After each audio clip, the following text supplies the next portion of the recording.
तो आइए हम लोग एक बार फिर से लिए चलता हूं आपको सीडीपी की दुनिया में। जैसा कि आप लगातार वीडियो देख रहे हैं, तो आज का हम लोगों का पाठ है जिसका नाम है समस्या समाधानकर्ता के रूप में एवं वैज्ञानिक अन्वेषक के रूप में बालक। एक कोटेशन से स्टार्ट करते हैं जीन पियाजे। सबसे पहले आप सभी को मेरे तरफ से होली की हार्दिक शुभकामनाएं। And hello friends, this is Vijay Rajput and welcome to learner eyes by VRP. तो आइए जानते हैं सबसे पहले समस्या समाधानकर्ता के रूप में एवं वैज्ञानिक अन्वेषक के रूप में बालक।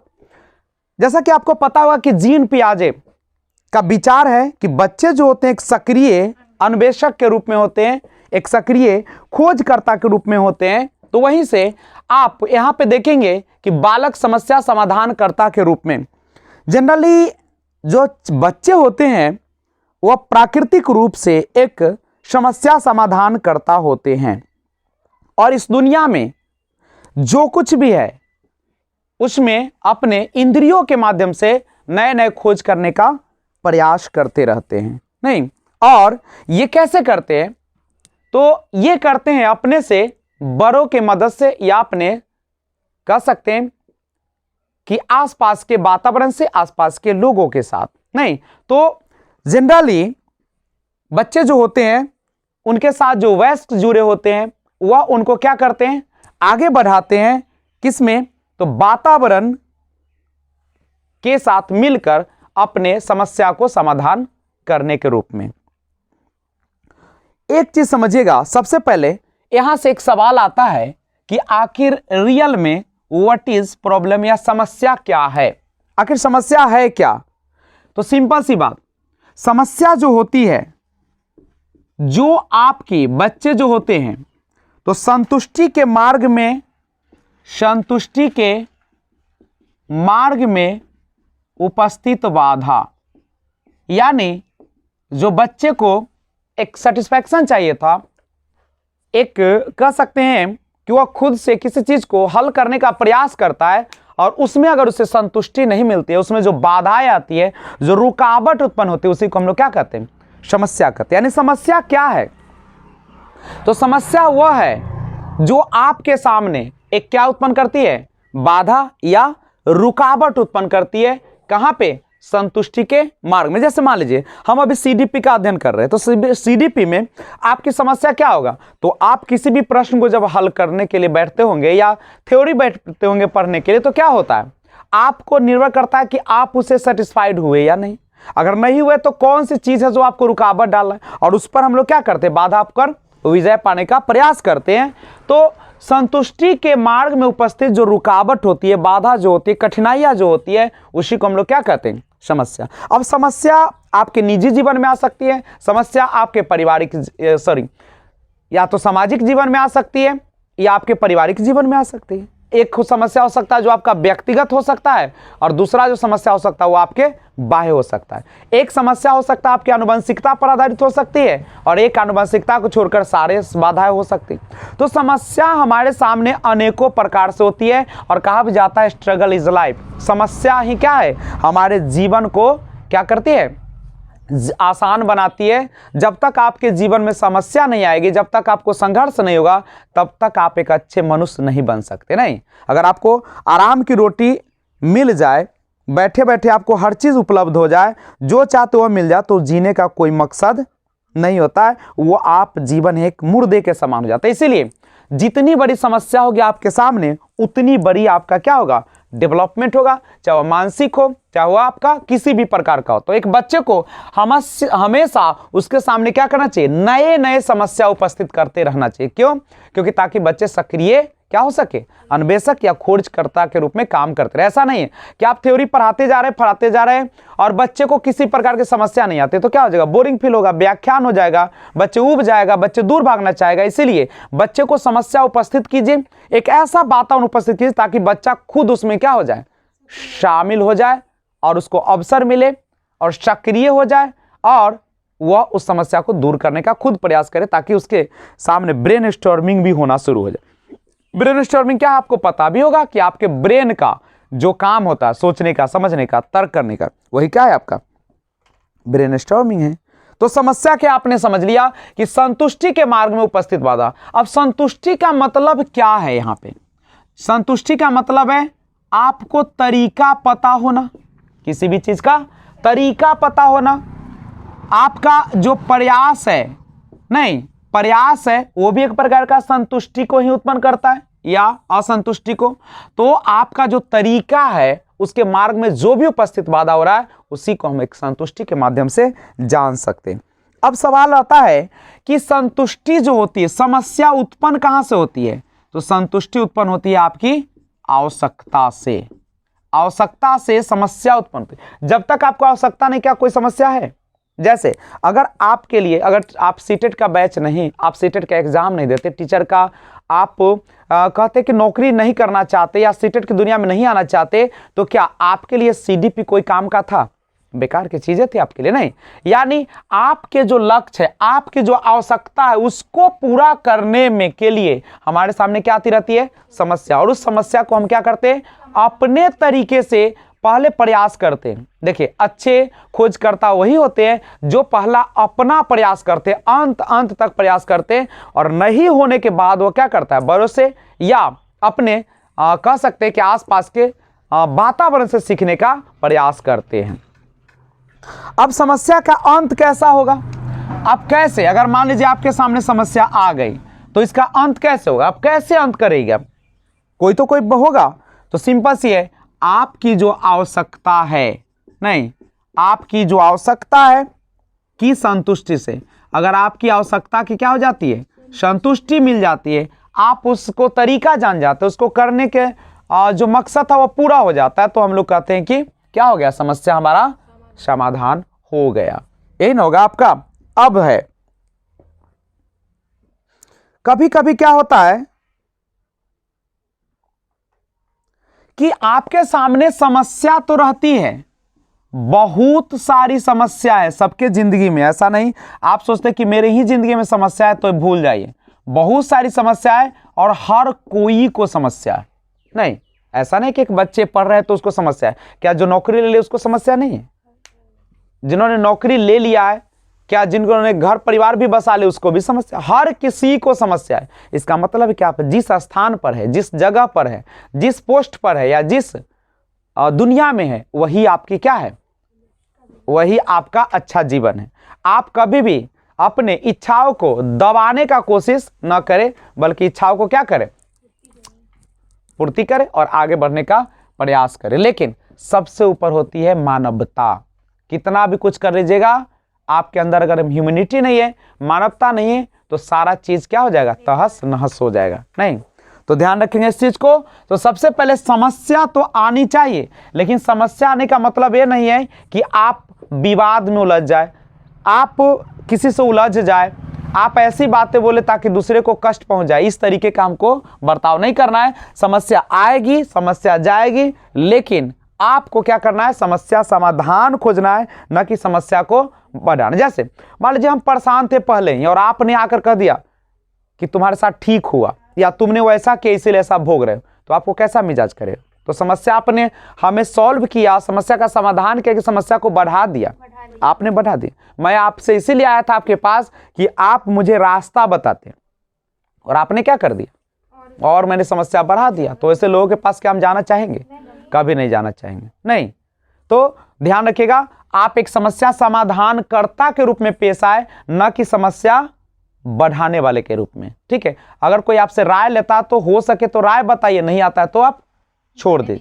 नहीं, और ऐसा भी करना चाहिए हम लोग को एक बालक के रूप में। अगर किसी बालक को किसी दूसरे बालक से अगर समस्या होती है, चाहे उसकी बातों से हो, उसके रहन सहन से हो, चाहे उसकी पढ़ाई से हो, चाहे उसके विचार से हो, तो तुरंत उस बच्चे को वहां से क्या होना चाहिए? अपना हट जाना चाहिए। नहीं तो ध्यान रखें, ये निजी जीवन भी होता है। जैसे हमें जो व्यक्ति पसंद नहीं होते, आसपास का वातावरण ठीक नहीं, तो हमें वहां से हट जाने में क्या है? फायदा है, क्योंकि नहीं रहिएगा उस वातावरण में तो आपको समस्या बढ़ते जाएगा, न कि घटेगा, और आप समाधानकर्ता नहीं बन पाएंगे। ठीक है, दूसरी एक और चीज समझिएगा। अच्छा बताइए, बहुत सारी समस्याएं तो होती है लेकिन आपको दिखता नहीं है। कभी कभी क्या होता है ना कि आपके पास बहुत सारी समस्या है लेकिन आपको दिखता ही नहीं। जैसे किसी किसी व्यक्ति को देखिएगा, पूरे दिन पड़ा रहता है, उसको बहुत सारी समस्या है लेकिन उसको दिखता ही नहीं। क्यों नहीं दिखता है? इसलिए नहीं दिखता है कि वह उसको करना ही नहीं चाहता है। नहीं।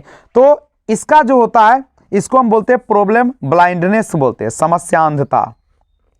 इसको हम लोग बोलते हैं समस्या अंधता, यानी प्रॉब्लम ब्लाइंडनेस, यानी समस्या के प्रति वो क्या हो गया है, अंधा हो गया। जैसे हम आपको देख रहे हैं कि आप मेरे लिए समस्या बनते जा रहे दिन पर दिन, लेकिन हमें दिखता नहीं है। लेकिन कब दिखता है, जब आपको काफी नुकसान पहुंचा चुका होता है। लेकिन अगर क्या आपको कोई समझाता तो आप समझते नहीं समझते। जबकि हमारा कर्तव्य बनता है कि जब आपके सामने समस्या उत्पन्न हुई उसी समय उसको नष्ट कर दिया जाए।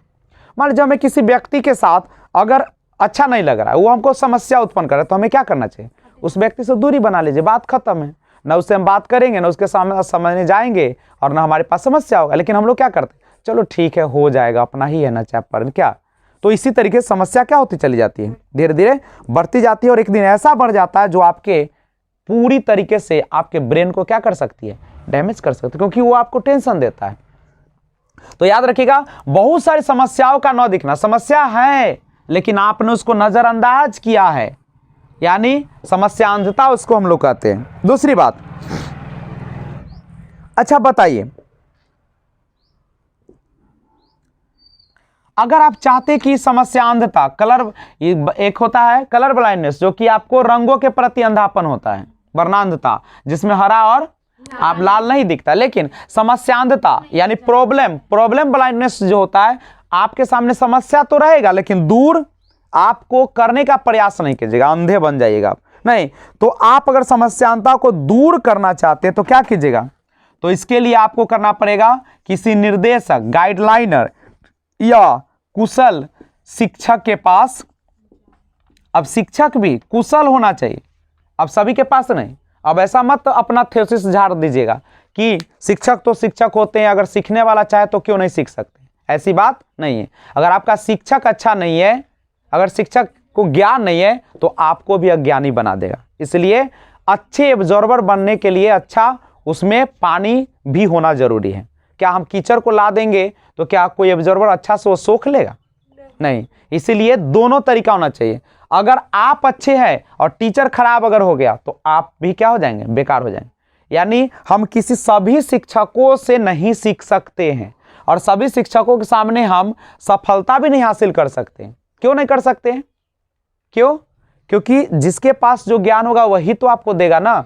आप अच्छा मान लीजिए कि हम कितना भी अच्छे स्टूडेंट हैं, लेकिन अगर मेरा गाइडलाइनर हमको जाना है कलकत्ता, रास्ता पकड़ा दे बांग्लादेश वाला, तो क्या कभी हम जा पाएंगे, कभी नहीं जा पाएंगे। तो यहाँ पे अपना थ्योसिस मत झाड़िएगा कि गुरु के जो शिक्षक होते हैं वह सब एक ही होते हैं, अगर हम अच्छे हैं तो कोई प्रभाव नहीं पड़ता है। ऐसी बातें, अगर ऐसा होता तो सब हमारे घर में ही बैठकर आईएएस पैदा हो लेता, नहीं। लेकिन ये भी बात है कि दोनों तरीके से होना चाहिए। समस्या अगर आई है तो समाधान करता भी अच्छा होना चाहिए। ऐसा ना कि समस्या तो आ रही है लेकिन समाधान करता अच्छा नहीं। अब समाधान करता अच्छा है लेकिन समस्या ही नहीं आ रही है, तो फिर उसका ब्रेन डैमेज करेगा, नहीं करेगा। आप खरीदते हैं कोई सामान और उसको अगर रख देते हैं तो क्या हो जाती है, कुछ समय के बाद वो खराब हो जाती है। तो उसी प्रकार से आपके ब्रेन को भी समय समय पर क्या करना चाहिए, एक अभ्यास होते रहना चाहिए, ताकि उसमें किसी भी प्रकार की समस्या ना उत्पन्न हो, और होती है तो दूर करने का प्रयास करते रहे। अच्छा बताइए, दूसरी बात है कि आप एक अनुसंधान या अन्वेषक है तो आपको पहला सोपान क्या होता है। कोई भी अगर मान लीजिए कोई अनुसंधान है या कोई भी आपका अन्वेषण है, अन्वेषण माने खोज है, तो उसका पहला सोपान क्या होगा। अब सबसे पहले क्या कीजिएगा, आपके सामने जब आई है समस्या तो सबसे पहले क्या कीजिएगा, सबसे पहले हम लोग समस्या की पहचान करेंगे। जब तक आपको डॉक्टर के पास रोग की पहचान नहीं होगा, आप कितना भी दवा खिला दीजिए, क्या हो पाएगा कुछ। तो सबसे पहले हमको समस्या की पहचान करना है कि आखिर समस्या है तो क्या है। और जब समस्या का समाधान, समस्या की पहचान कर लीजिए, तब क्या करिएगा, उसका आंकड़ा, उसका तथ्य आप एकत्रित करिएगा, आप एकत्रित ना कीजिएगा, ठीक है। तो अनुसंधान या अन्वेषण का पहला जो सोपान होता है समस्या की पहचान होती है। और कोई भी जो होती है समस्या की महानता, यानी समस्या की जो महानता है वो किस पर निर्भर करती है, समस्या की जो महानता है वह किस पर निर्भर करती है? आवश्यकता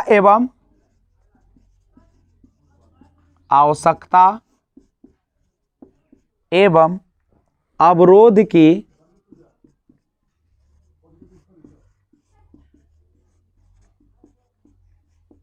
तीव्रता पर। नहीं, कितनी आपकी आवश्यकता और कितनी अवरोध की तीव्रता, इस पर डिपेंड करता है आपकी समस्या की महानता। जितना ज्यादा आवश्यकता और अवरोध की तीव्रता होगी उतनी ज्यादा क्या होगा?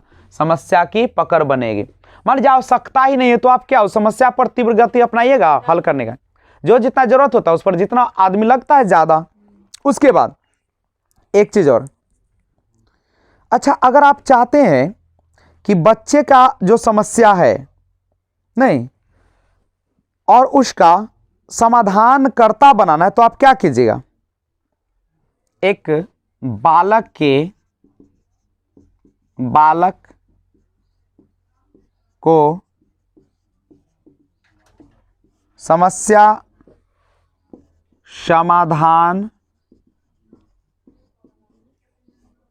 करता बनाने हेतु क्या करना चाहिए? आप क्या कीजिएगा? अगर आप समस्या समाधान करता बनने हेतु, तो सबसे पहले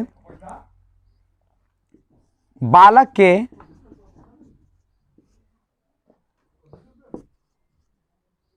आत्म पहचान के गुणों का विकास, दूसरा बालक को स्वावलंबी बनाना, तीसरा भाषा का विकास करना और चौथा गलती पर क्षमा मांगने का गुण विकसित करना। क्षमा मांगने का गुण विकसित करना। अब बताइए आप, एक समस्या समाधान करता बनाने हेतु क्या करना चाहिए? बालक के आत्म पहचान के गुणों का विकास कीजिएगा, कि बालक को स्वावलंबी बना दीजिएगा, कि भाषा का विकास कीजिएगा, कि गलती पर क्षमा मांगने का गुण विकसित कर दीजिएगा। सिंपल सी बात है। बालक को समस्या समाधान करता बनाना है तो बालक के आत्म पहचान के गुणों का विकास कर दीजिए। जैसे बच्चा आत्म पहचान कर लेगा, आत्म पहचान खुद का पहचान कर लेगा, समस्या समाधान खुद हो जाएगा। नहीं हो जाएगा? ठीक है, तो सिंपल सी बात है। एक बात और कि एक बच्चा कई माचिस के डिब्बों से कई वस्तुएं बनाने का खेल खेल रहा है, आपकी राय क्या है? बच्चा जो है एक माचिस के डिब्बे से कई वस्तुएं बनाने का खेल खेल रहा है, बहुत सारे लेकर, तो क्या है? बच्चे में अन्वेषण के गुणों का विकास हो रहा है, खोजकर्ता बन रहा है। समस्या समाधान है तो सर्वाधिक सहायक कौन है? तो बालक की अंतर्दृष्टि। बालक की अंतर्दृष्टि का मतलब क्या होता है कि बालक कितना जल्दी उसके अंदर एक सूझ आती है। अंतर्दृष्टि का मतलब क्या होता है? उसके अंदर अचानक आ जाना, नहीं वो समस्या का समाधान। ठीक है, सबसे पहले इसका स्क्रीनशॉट लीजिए तो फिर बात करेंगे। तो देखिएगा, यानी अगर हम समस्या का एक बेहतरीन डिफाइन करना चाहे, डेफिनेशन परिभाषा देना चाहे तो दे सकते हैं कि किसी कार्य को करने के दौरान, किसी कार्य को करने के दौरान आई हुई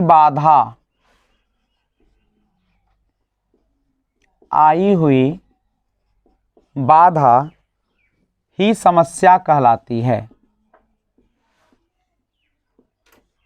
समस्या कहलाती है।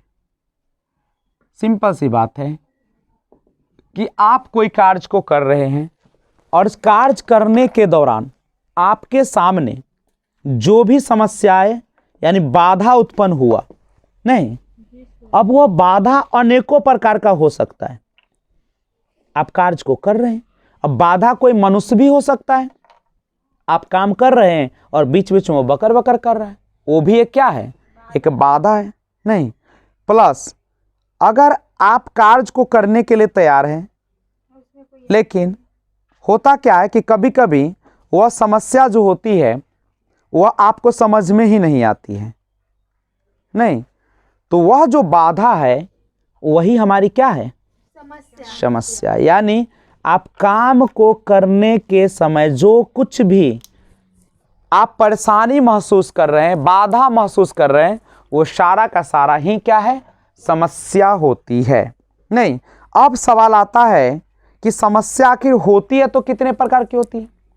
समस्या तो बहुत सारे, लेकिन समस्या अब हम लोग थोड़ा सा बात करेंगे समस्या के प्रकार पर कि आखिर रियल में समस्या कितने प्रकार। जनरली समस्या को दो भागों में हम लोग पढ़ेंगे, ठीक है। समस्या को जो पहला भाग होता है समस्या का, वो होता है वास्तविक समस्या।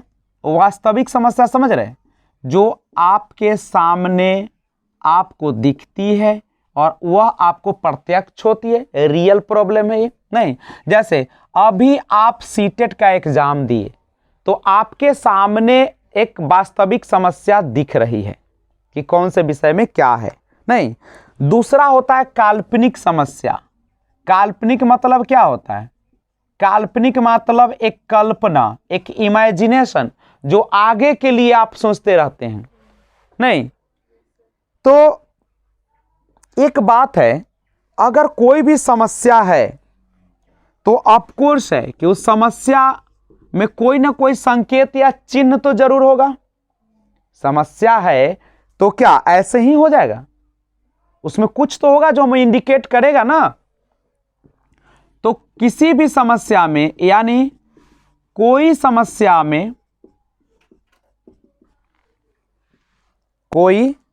समस्या में संकेत या चिन्ह जरूर होता है, या तो संकेत रहे या चिन्ह जरूरी होता है। तो इस चीज को आप ध्यान में रखिएगा। अब है, आपने देखा वास्तविक समस्या और दूसरा काल्पनिक समस्या। एक होता है रियल, जो आपके सामने होता है, जो दिखता भी है, और काल्पनिक जो इमेजिन करते हैं भविष्य के लिए। अब है, यहां से एक पॉइंट बनाते हैं कि समस्या समाधान का अर्थ के बारे में जानते हैं। समस्या समाधान का अर्थ, आखिर रियल में समस्या समाधान का अर्थ क्या है? तो समस्या समाधान एक ऐसी प्रक्रिया है जिसमें तार्किक चिंतन, विश्लेषण एवं मूल्यांकन होता है, जो एक निश्चित परिणाम तक पहुंचाने में सहायक होता है। अर्थात लक्ष्य को प्राप्त करने में आने वाली समस्या का समाधान करना। सिंपल सी बात है कि जो आप समस्या समाधान कर रहे हैं तो वह कैसी प्रक्रिया? तो इसमें तार्किक चिंतन, विश्लेषण एवं मूल्यांकन होता है। क्या होता है समस्या समाधान में, क्या होती है? तो एक सिंपल सा, यानी कह सकते हैं कि यह एक ऐसी प्रक्रिया है, यह एक ऐसी प्रक्रिया है जिसमें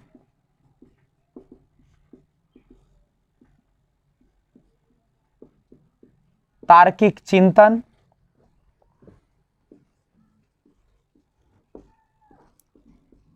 विश्लेषण एवं मूल्यांकन होता है। यही ना होता है, मूल्यांकन होता है, एवं एक निश्चित परिणाम तक पहुंचाने में क्या होता है? सहायक होता है। जो एक निश्चित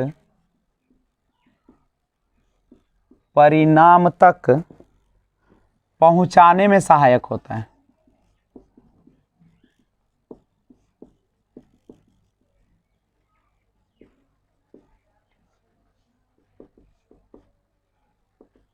सहायक होता है। अच्छा, समस्या समाधान में सबसे ज्यादा जब महत्व दिया जाता है किसका दिया जाता है? मानसिक क्रिया का दिया जाता है, नहीं, मेंटली एक्टिविटी का दिया जाता है। और आप अगर समस्या समाधान करना चाहते हैं तो उसमें ह्यूरिस्टिक विधि या अन्वेषणात्मक खोज विधि जो होता है वो बहुत इंपॉर्टेंट होता है। और खोज विधि के जो खोज करता है वो कौन है? तो आर्मस्ट्रॉन्ग है। नहीं, ह्यूरिस्टिक विधि क्या है? जो कि खोज विधि है, जिसमें समस्या आने पर क्या करता है बच्चा?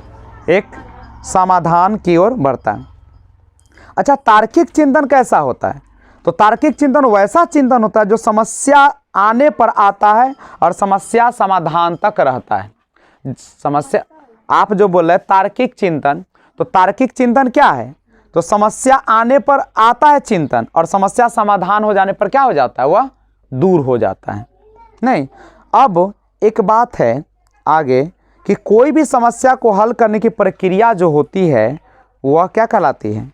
समाधान कहलाती है।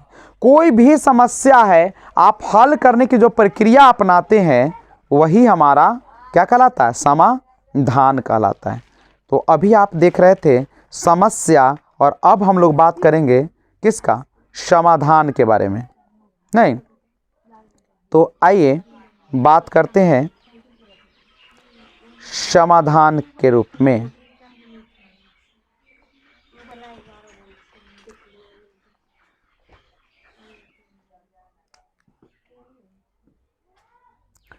तो ध्यान दीजिएगा, समाधान के बात करते हैं कि समाधान क्या है। तो कहता है कि कोई भी समस्या को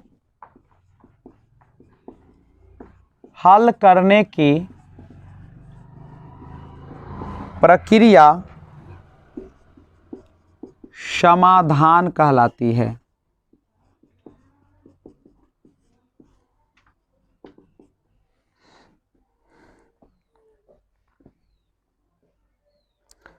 अब समस्या समाधान की विशेषता के बारे में बात कर ले थोड़ा सा।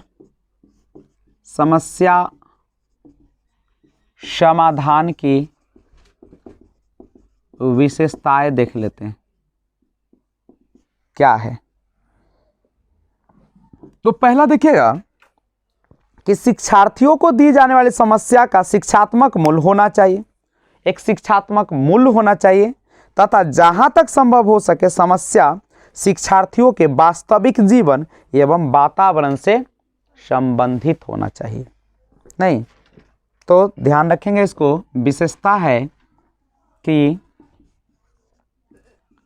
शिक्षार्थियों को दी जाने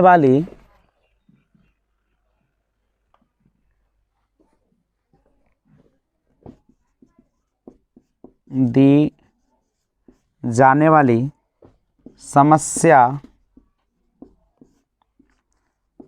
शिक्षात्मक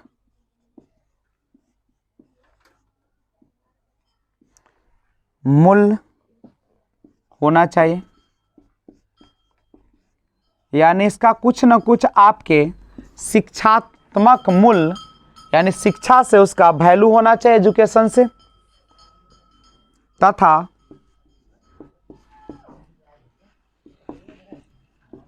जहां तक संभव हो सके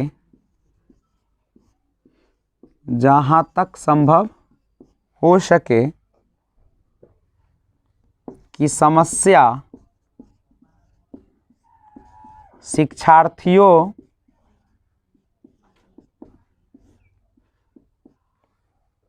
के वास्तविक जीवन एवं वातावरण से संबंधित हो। ये तो बहुत इंपॉर्टेंट लाइन भी है। दूसरा, यह शिक्षार्थियों के लिए, यह मतलब यानी समस्या समाधान, यानी लिख देते हैं समस्या जो हो शिक्षार्थियों के लिए उपयोगी एवं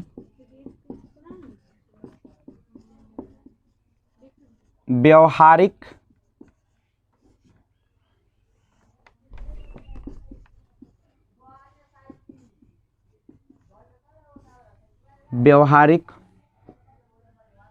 होनी चाहिए। व्यवहारिक का मतलब क्या, आपके व्यवहार में भी वो झलकना चाहिए। उसके बाद तीसरा, समस्या जो होनी चाहिए छात्रों की रुचि तथा दृष्टिकोण के अनुसार होना चाहिए। यानी समस्या आपके रुचि के अनुसार भी होना चाहिए और आपके दृष्टिकोण के अनुसार भी होना चाहिए।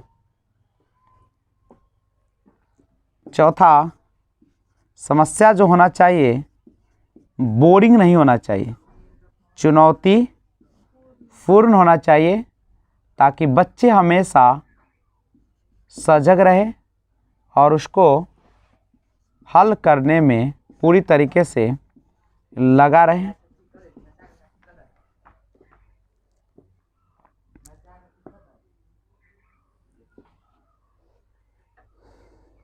और सबसे बड़ी बात होती है कि सभी को एक रंग का समस्या नहीं देना चाहिए, क्योंकि यह दुनिया जो है व्यक्तिगत भिन्नताओं से भरा हुआ है।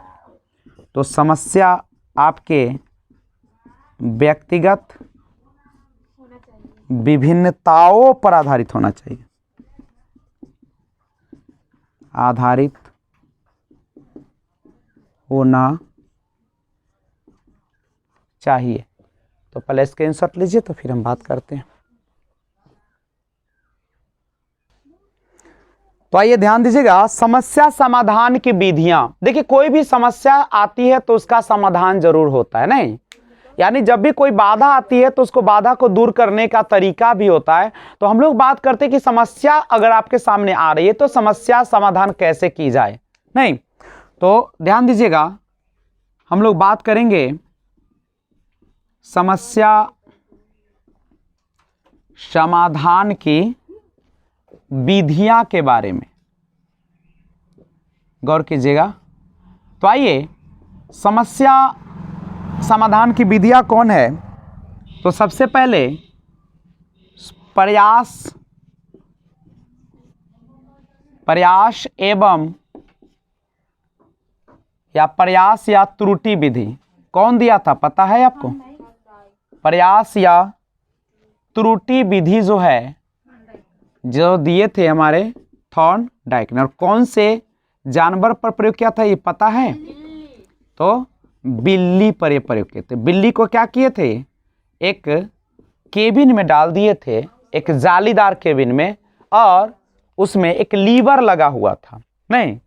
और बाहर एक मछली रखा हुआ था। लेकिन उस समय बिल्ली बिल्कुल भूखी थी, आवश्यकता थी, तो वो बार बार उछलता है और कई बार प्रयास करता, बहुत बार, लेकिन एक बार जो लीवर ऊपर की ओर उठा रहता है उस पर पैर पड़ता है और दरवाजा क्या हो जाता है? खुल जाता है और खा लेता है।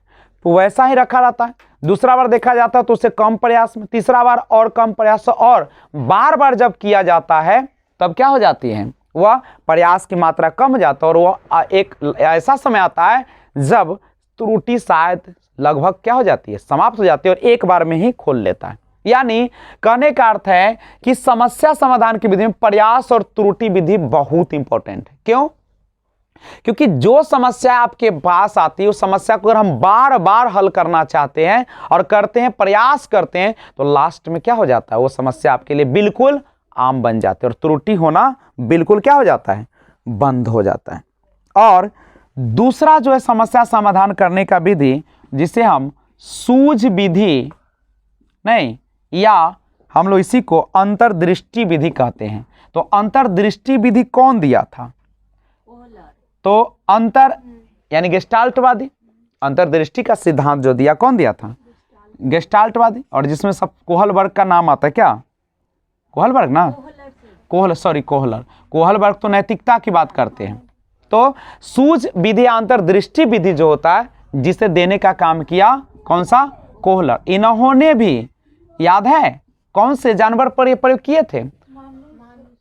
बनमानुष, चिंपांजी पे किए थे प्रयोग। और क्या किए थे? एक केला का वो क्या कर दिए थे, वहां पे लटका दिए थे और वो और नीचे 3 बक्से थे और वह पहले प्रयास करता है, उसके बाद बक्से पर रखकर फिर ऊपर जाता है, नहीं लेकिन वह नहीं पहुंच पाता। लास्ट में देखता है खिड़की से जब झांकता है तो बाहर एक डंठे रखा रहता है, उस डंठे को खींचकर और फिर क्या कर लेता है? केले को प्राप्त कर। यानी कहने का अर्थ क्या है? सूझ विधि या अंतर्दृष्टि विधि से भी हम समस्या का समाधान करते हैं।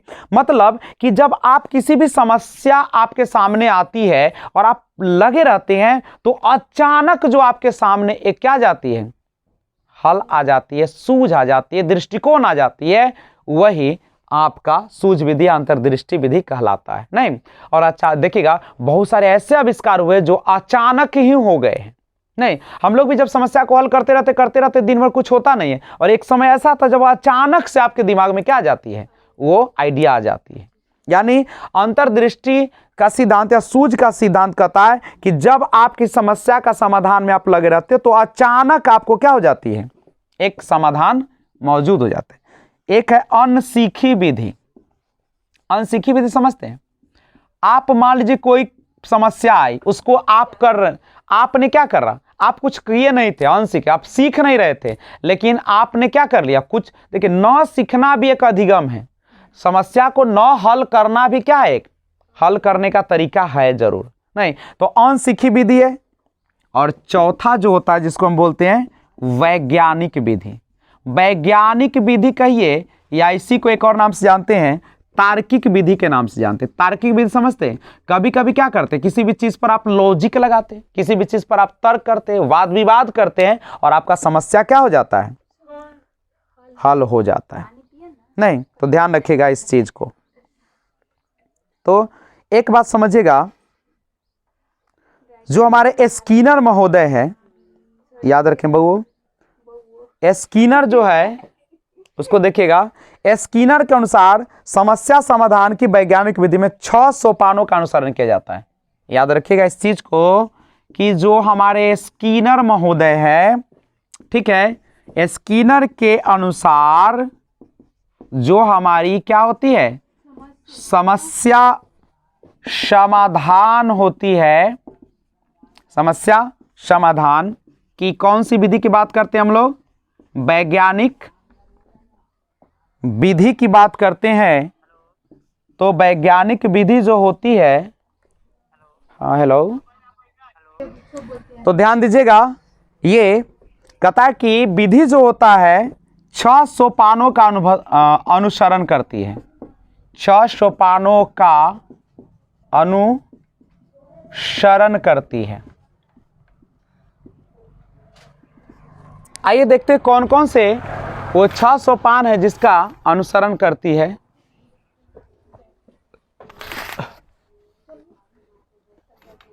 तो पहला जो है वह है समस्या को समझना।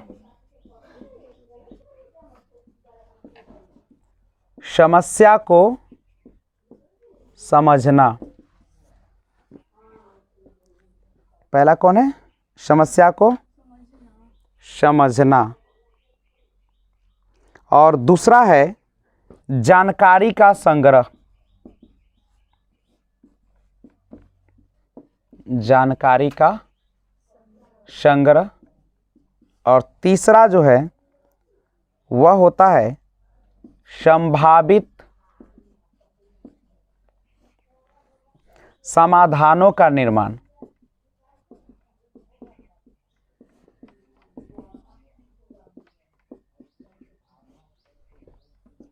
चौथा है संभावित संसाधनों का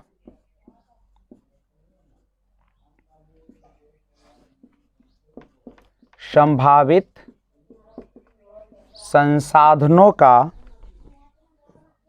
मूल्यांकन। मूल्यांकन तो आप लोग जानते होंगे। मूल्यांकन का मतलब होता है जो किसी भी सत्र के, पाठ के या किसी भी कार्य के अंत में उपलब्धि परीक्षण के लिए किया जाता है, उसमें किसी भी प्रकार के सुधार की गुंजाइश नहीं होती है। और पांचवा होता है संभावित समाधानों का परीक्षण। संभावित समाधानों का परीक्षण। और छठा जो सोपान उन्होंने दिया वो था निष्कर्षों का निर्णय। निष्कर्षों का निर्णय। आइए एक एक करके हम लोग समझने का प्रयास करते हैं।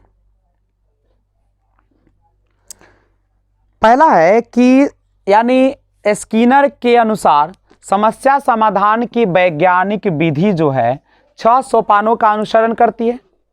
नहीं,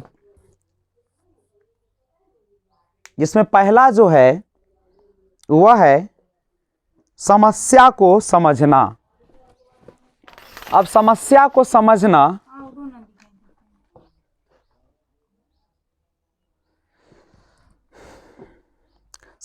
समझना इस सोपान में बालक यह समझने का प्रयास करता है कि समस्या क्या है। समस्या क्या है।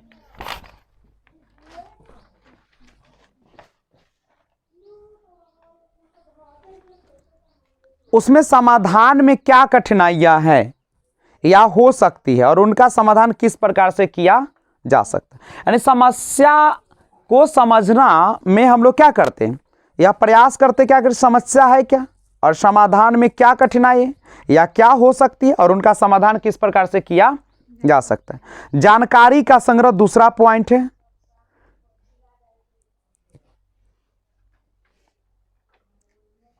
इसमें बालक समस्या से संबंधित जानकारी का संग्रह करता है।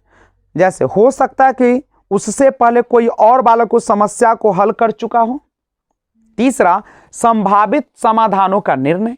इस सोपान में बालक संग्रह की गई जानकारी की सहायता से समस्या का समाधान के लिए कुछ विधियां निर्धारित कर लेता है। सबसे पहले आपको समस्या को समझे, समस्या को देखे और उसके बाद आपने क्या किया, जानकारी को संग्रह किया। जानकारी को क्या किया, संग्रह किया। और उसके बाद आपने संभावित समाधानों का क्या किया, संभावित समाधानों का निर्माण किया। नहीं, अब ये संभावित संसाधनों का निर्माण करने का अर्थ क्या है, तो इसका अर्थ है कि सोपान में बालक संग्रह की गई जानकारी की सहायता से समस्या का समाधान के लिए कुछ इस विधियों का निर्धारण करता। जो आपने सब जानकारी इकट्ठा किया था उसी के आधार पर आप क्या करते, समस्या का समाधान देने का प्रयास करते। इस सोपान में सृजनात्मक चिंतन प्राय सक्रिय रहता है। सृजनात्मकता, नया करने की कुछ ललक नहीं। और चौथा है संभावित समाधानों का मूल्यांकन। इस सोपान में बालक निर्धारित की गई विधियों का मूल्यांकन करता है या वह प्रत्येक विधि प्रयोग के परिणामों का विचार करता है। और पांचवा जो है संभावित समाधानों का परीक्षण। इस सोपान में बच्चा जो विधि का मूल्यांकन किया था उसका परीक्षण करता है तथा एक विधि को अपना लेता है। और लास्ट में निष्कर्षों का निर्णय। इस सोपान में बालक अपने परीक्षणों के आधार पर विधियों के निष्कर्ष पर पहुंचता है और अंतिम निष्कर्ष पर पहुंचते हैं कि कौन सा विधि समस्या समाधान का सर्वोत्तम है। नहीं तो अब हम लोग एक अच्छी विधि का उपयोग करते हैं कि बालक एक वैज्ञानिक अन्वेषक के रूप में। नहीं तो एक जो पॉइंट था उसे हम लोगों ने जानने का प्रयास किया अभी तक, और थोड़ा सा इसमें हम एक बेहतरीन चीज़ के बारे में डिस्कशन करने का प्रयास करते हैं और वो विधि है। सबसे पहले आपको मैं बता दूं कि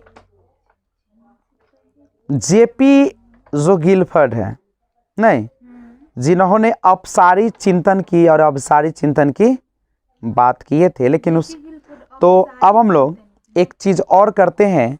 अगर आप किसी भी समस्या को समाधान करना चाहते हैं तो आप उसमें एक सृजनात्मक स्टेप ले सकते हैं, एक कदम उठा सकते हैं। समझ रहे हैं?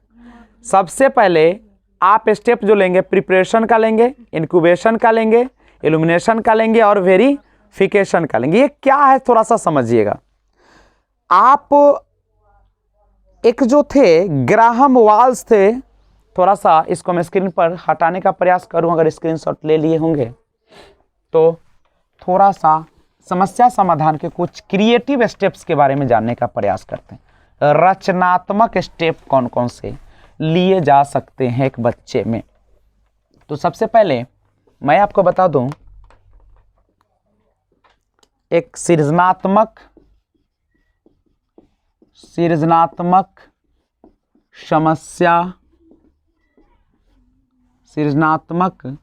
समस्या समाधान के कदम कौन कौन से होंगे। गौर कीजिए बच्चे लोग, सबसे पहले आप क्या करते हैं समस्या समाधान में, तो प्रिपरेशन नहीं, यानी प्रिपरेशन का मतलब अगर हम बताऊं आपको तो कह सकते हैं एक आप डाटा इकट्ठा करते हैं। क्या करते हैं? डाटा, या आप इंफॉर्मेशन सबसे पहले क्या करते हैं, सूचना इकट्ठा करते, तैयारी, यही ना है तैयारी। और याद रखिएगा ये जो सृजनात्मक समस्या समाधान के कदम है उनके बारे में बताने वाले जो मनोवैज्ञानिक थे उनका नाम था ग्राहम वालश नहीं, जो 1926 में इन्होंने इसको दिए थे। करेक्ट है? तो इसमें उन्होंने बताया कि 4 स्टेपों से होकर हमारा steps of creative problem solving जो है 4 स्टेपों से गुजरता है, जिसमें पहला जो था वह है प्रिपरेशन, यानी तैयारी जो आप करते हैं उसमें क्या करते हैं, डाटा, आंकड़ा या सूचना को आप क्या करते हैं, इकट्ठा करते हैं। और दूसरा जो होता है वह कहलाता है, ये तो हो गया प्रिपरेशन, जिसको आप हिंदी में क्या कहते हैं, तैयारी करते हैं। कौन चीज़ का तैयारी करते हैं, तो समस्या समाधान का। डाटा, ये डाटा जो है हिंदी में इसको आंकड़ा कहते हैं। इंफॉर्मेशन, सूचना इकट्ठा करते हैं। दूसरा जो स्टेप उन्होंने लिया वह था इंक्यूबेशन। इंक्यूबेशन हिंदी की अगर बात करें तो इसको हम लोग उद्भावन कहते हैं। करेक्ट है? अब इसमें क्या करेगा बच्चा, इसमें बच्चा जो है जो सूचना उन्होंने इकट्ठा किया है उसी पर वह चिंतन करेगा, उसी पर तार्किक विश्लेषण लगाएगा, उसी पर लॉजिक करेगा नहीं। और जब ये हो जाएगा तो हम तीसरा जो स्टेप लेंगे वह इल्यूमिनेशन का लेंगे। इल्यूमिनेशन ये क्या है, हिंदी में इसको हम लोग प्रबोधन बोलते हैं। प्रबोधन समझते हैं? जब आपके पास सूचना आ गया तो आप पहले आंकड़ा आपको इकट्ठा हुआ, तो आंकड़ा के आधार पर समस्या को समाधान करने का प्रयास किया और उसके बाद आपने क्या किया, उसका प्रबोधन किया। प्रबोधन मतलब पूरी तरीके से अप्लाई किया नहीं, लागू किया नहीं। उसके बाद मतलब क्या, ये यहां पे आपने तो क्या किया, डाटा के आधार पर समस्या को समाधान करने के लिए चिंतन किया। और जब चिंतन हो गया तो आप क्या कीजिएगा, आपके पास ये इल्यूमिनेशन हो जाएगा, प्रबोधन हो जाएगा। मतलब क्या हो जाएगा, समस्या क्या हो जाएगी आपके यहाँ पे, समस्या समाधान हो जाएगी। तो यहाँ पे आपका समस्या बिल्कुल जो है से समाधान हो गई। और जब समाधान हो गई तो हम छोड़ तो नहीं देंगे ना, अब इसके लिए हम क्या करेंगे, उसका वेरिफिकेशन करेंगे। वेरिफिकेशन बोले तो हिंदी में जांच करेंगे कि आपने जिस उद्देश्य के लिए समस्या का समाधान किया था वह पूरा हुआ है नहीं, या जो हमने किया वह सही है या नहीं है। ठीक है? तो 4 स्टेप में होकर गुजरता है। यह है द वालाश मॉडल, इसको कहा जाता है। लेकिन याद रखिएगा एक और मनोवैज्ञानिक आए जिनका नाम था, इन्होंने समस्या समाधान के ग्राहम वालाश जो थे, ग्राहम वालाश, उन्होंने 1926 में सृजनात्मक समस्या समाधान के कदम बताया। उसको कितने स्टेप में बताया था, 4 स्टेप में। लेकिन उस वंश जो थे 7 स्टेप मॉडल दिया, 7 स्टेप मॉडल दिया। इन्होंने कहा नहीं, आप समस्या को 7 स्टेजों से होकर गुजारते हैं, जिसमें पहला होता है ओरिएंटेशन, ओरिएंटेशन का मतलब समझते हैं। पहले आप उस पर क्या करते हैं, ओरिएंटेशन, ध्यान केंद्रित करते हैं, तब आप क्या करते हैं, तो कहा कि आप उसके बाद प्रिपरेशन करते हैं, तैयारी करना शुरू करते हैं। तैयारी मतलब क्या, इकट्ठा करना शुरू करते हैं, कौन चीज को, तो समस्या से संबंधित चीजों को। उसके बाद आप क्या करते हैं, एनालिसिस करते हैं। एनालिसिस मतलब आप उसका विश्लेषण करते हैं, तो छोटे छोटे टुकड़ों में लाते हैं। उसके बाद क्या करते हैं, आइडिएशन, उसके बाद आपके अंदर क्या आ जाती है, एक विचार आ जाती है, आइडिया आना शुरू हो जाती है। तब आप क्या करते हैं, इंक्यूबेशन करते हैं। इंक्यूबेशन मतलब समझ रहे हैं आप, इंक्यूबेशन मतलब उद्भावन करते हैं, यानी जो डाटा था, आंकड़ा था, उस पर आप चिंतन करते हैं, आप उस पर सोचते हैं, आप तर्क लगाते हैं, और इतना भी हो जाता है तब आप सारे चीजों को क्या करना शुरू करते हैं, सिंथेसिस करना शुरू करते हैं। सिंथेसिस बोले तो आप उसको एक तरीके से इकट्ठा करना शुरू करते हैं, संश्लेषण करते हैं।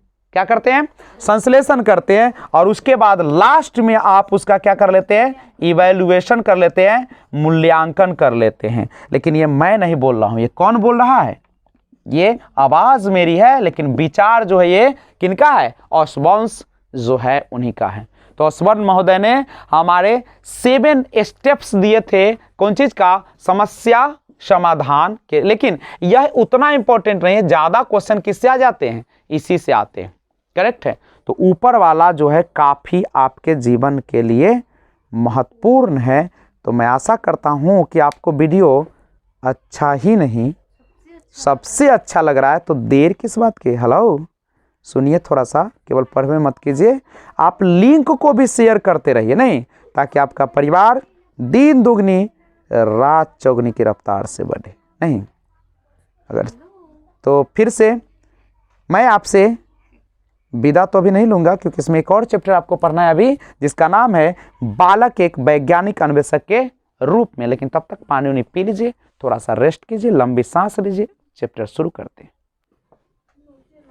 तो हम लोग अब अगले वाले वीडियो में देखें बालक एक वैज्ञानिक अन्वेषक के रूप में।